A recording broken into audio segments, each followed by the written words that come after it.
સુરત શહેર અને જિલ્લામાં ઘરફોડ ચોરી તથા વાહન ચોરીમાં તરખાટ મચાવનાર ચીખલીગર ગેંગના સાગરીતોને ઝડપી પાડી 12 જેટલા ગુનાનો ભેદ ઉકેલી કાઢ્યો છે।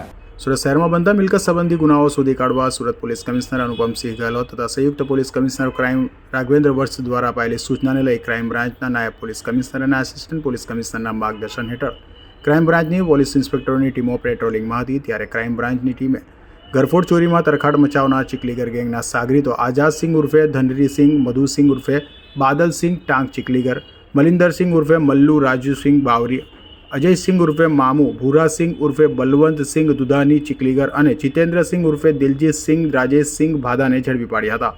તો આરોપીઓની ધરપકડ કરી પોલીસે ઘરફોડ ચોરી અને વાહન ચોરીના 12 જેટલા ગુનાઓના ભેદ ઉકેલી કાઢ્યા છે। જે અંગે ક્રાઇમ બ્રાન્ચના નાયબ પોલીસ કમિશનરે વધુ માહિતી આપી હતી। સુરત ક્રાઇમ બ્રાન્ચના પોલીસ ઇન્સ્પેક્ટર જૈન ઝાલા અને જૈન ગૌસ્વામી ઘણા દિવસોથી એક ઘરફોડ કરતી ગેંગ, ઓર્ગેનાઇઝ ગેંગ સામે કામ કરી રહ્યા હતા। એમને ગઈકાલે બાતમી આધારે આણંદના ચિખોદરા પાસેથી 4 જણને પકડી પાડવામાં આવ્યા છે, જેમાં આઝાદસિંહ ઉર્ફે બાદલસિંહ ટાંક, મલદીરસિંહ બાવરી, અજયસિંહ દુધાની અને જીતેન્દ્રસિંહ ભાદા આ 4 લોકોને પકડવામાં આવ્યા છે। એમાંથી 3 વડોદરા એકતાનગરમાં રહે છે, એક સુરત ભેસ્તાન આવાસમાં રહે છે। આ 4 લોકોની પૂછપરછ કરતા ઘણા બધા ગુનાઓનો ભેદ ઉકેલવામાં આવ્યો છે। આ તમામ ક્રિમિનલ હિસ્ટ્રી ધરાવે છે। તમામના વિરુદ્ધમાં, જેમાં આઝાદસિંહ વિરુદ્ધમાં 12 થી વધુ ગુના દાખલ થયેલા છે, અજયસિંહ વિરુદ્ધમાં 11 થી વધુ દાખલ થયેલા છે, મલિંદરસિંહ વિરુદ્ધ 8 થી વધુ અને જીતેન્દ્રસિંહ વિરુદ્ધ 1 દાખલ થયેલો છે।